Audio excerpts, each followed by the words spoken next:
practice, and that's what we are trying to do every week. Of course, the principles and fundamentals are like we teach those, but it's all about like practicing how to be on the stage, how to present, and how to compile your slides as well.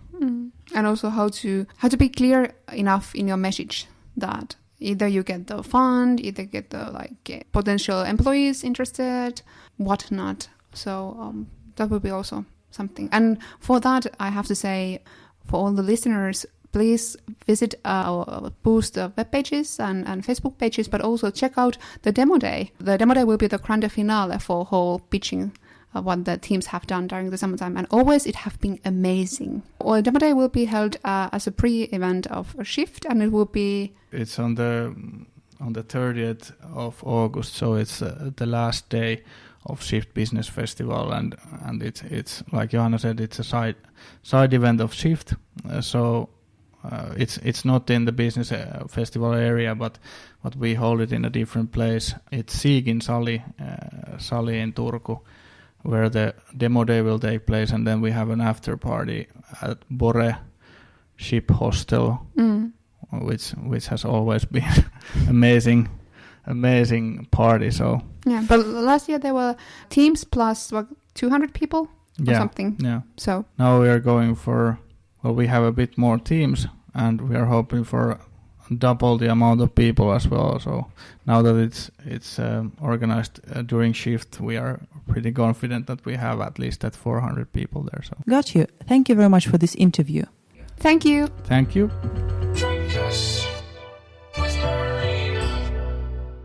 And we are continuing our Tribecast summer tour. We're still in Turku, and one more interview for this week. We have Joel, who will represent the Turku startup ecosystem from the startup side. So first things first, hello Joel, and please tell our listeners a few things about yourself. Absolutely. Thanks for having me today. I'm Joel Gorge from New York, and I've been in Finland for about 12 years. I got into the startup scene here in Finland because I realized, wow, there's some amazing products here in Finland, but they need a little bit help getting to the big market. And due to my situation between US and Finland, I felt ideal fit for that role. So I love helping Finnish startups get to America. I know that you're part of one of the projects which is ongoing in Boost Academy in Turku. Could you please tell a few things about your participation in this one? Yeah, absolutely. We came to Boost Turku because we want to leverage it to be able to launch our new product quicker.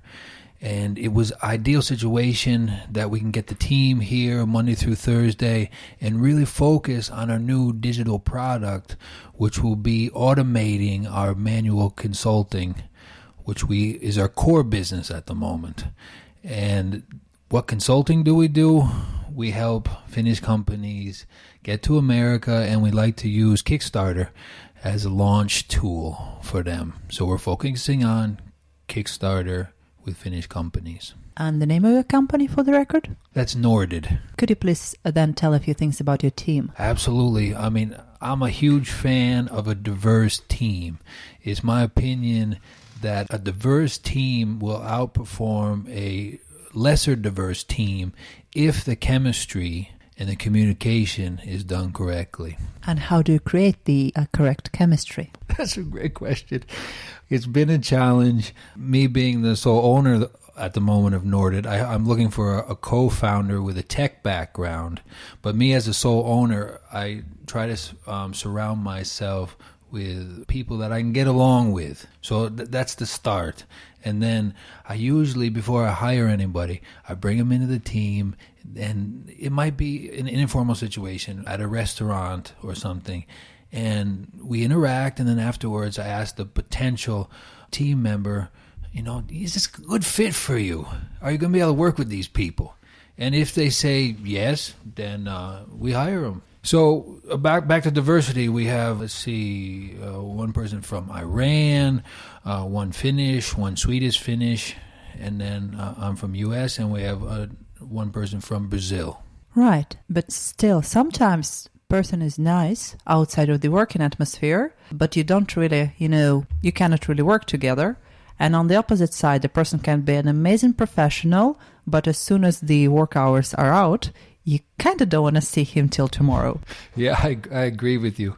So, I mean, it's a little bit of gamble in the beginning, of course, but we try. One of my leadership styles is that I put the tasks out there and I say, okay, what are you interested in? I mean, I want the team members to do what they're interested in.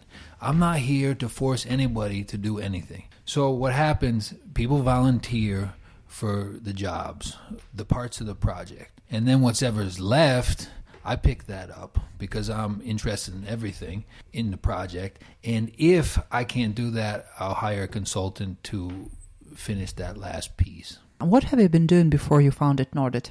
Let's see, I'm a mechanical engineer. I went to the University of Vermont in Burlington. And after that, I came to Finland because I have ancestry here. So I'm on a family trip. My grandparents went to U.S. in like 1921, and I was the only one who returned. Right. Welcome back. Yeah.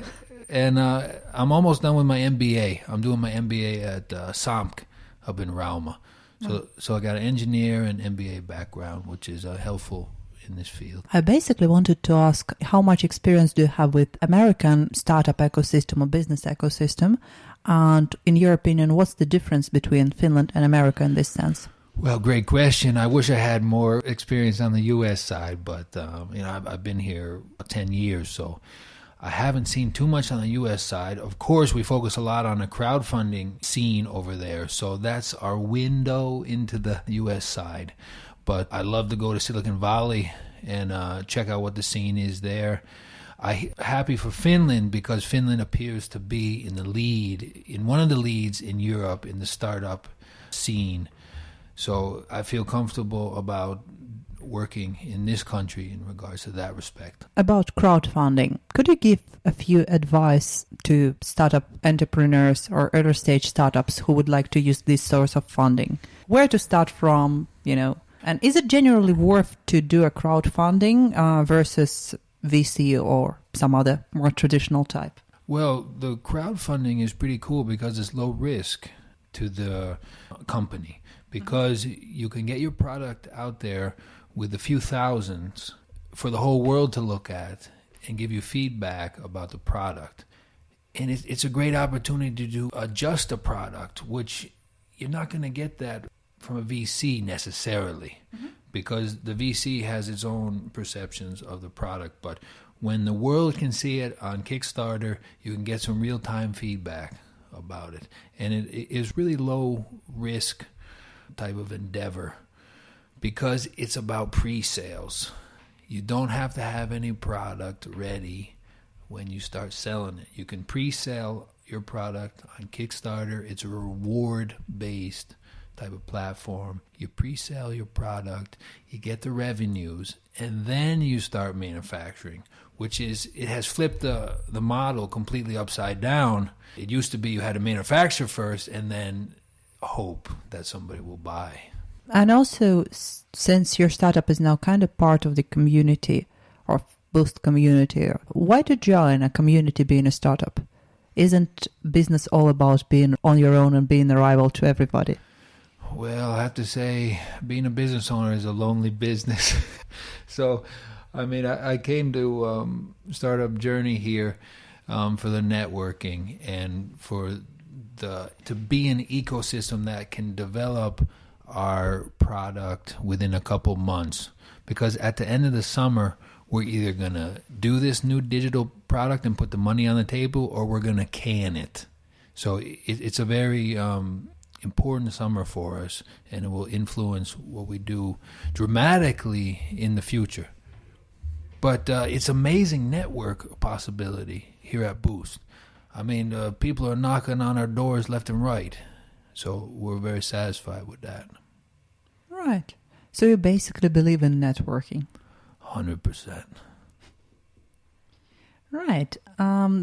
What are your expectations about the pitching competition? What do you plan to learn from it? What do you plan to get from it? Well, the pitching competition really forces you to be comfortable on stage and practice your pitch, because as a startup, you have to pitch almost 24/7. someone asks you on the street, what are you up to? What are you doing? You pitch. It may be 30 seconds or a minute to 2 minutes. So it's something that you constantly repeat.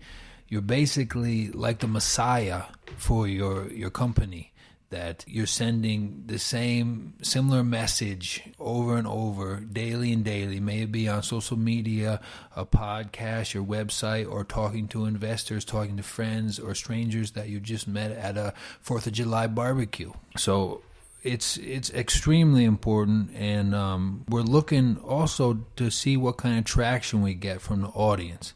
If the audience is not interested in our idea, that points at the end of the summer that maybe we shouldn't continue it. I hope that's not the case, obviously. We've been working on this project for over half a year, and we would like it to come to fruition, but we also use pitching to validate it. All right. Thank you very much, Joel, for this interview, and I wish you good luck in today's pitching competition. And of course, I hope you'll enjoy the evening barbecue and all the rest of the events of today. Thank you. Thanks for having me.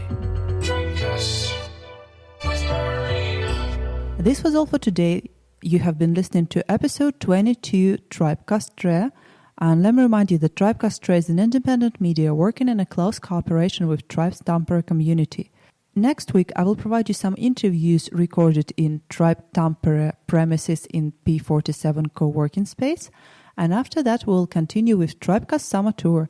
And then I invite you to explore with me the Seinäjoki ecosystem. And for now, I wish you all a great weekend. Stay warm and tuned.